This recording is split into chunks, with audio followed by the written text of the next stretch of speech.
These practices are like the military.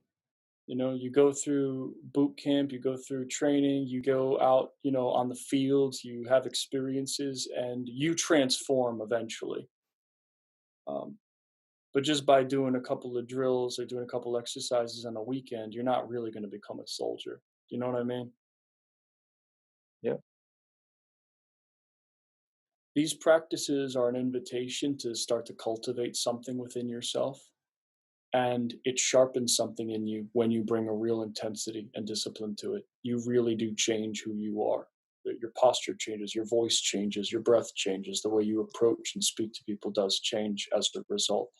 And that's a result of intensive practice, thousands of hours, tens of thousands of hours into that you would have to commit yourself to if you really wanted to see a transformation in yourself that embodied that level of depth or fuck or hardness. Now, that being said, we all have an essence too.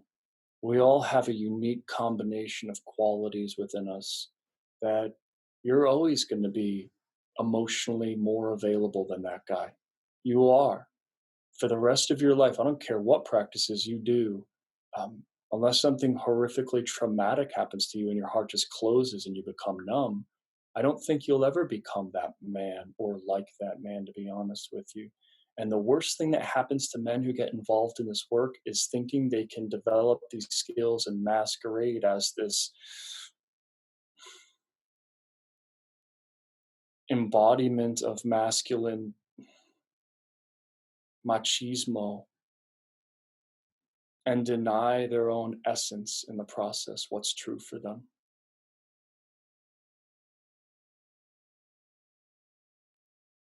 Every single one of us is very unique and we have different sensitivities and different sharpnesses, and we are alpha in one dimension and omega in another.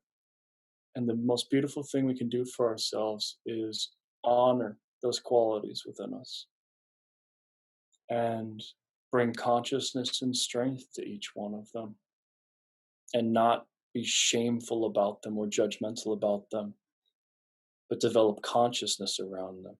So I do believe that it is every man's job to figure out what it means to be alpha or masculine in every dimension of life and to train himself with discipline in those capacities. I do. Every man benefits tremendously from that. Because even if you don't necessarily identify with the dimension, then that's the lesson.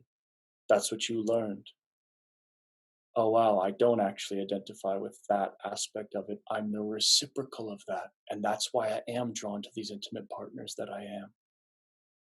I've been able to cultivate a lot of practice in my life, and I'm still drawn and wedded to, with a child, a woman who's 14 years older than me, who has a tremendous amount of alpha energy in her body mind. She matches me perfectly in the way that I have softnesses and this omega energy in my own body, this creative mind, this flowing mind. I have a lot of qualities that were perfectly balanced, and that's what makes a beautiful relationship. But there was a certain point in my practice where if I started to judge that or shame that, I wouldn't even be in the relationship I'm in.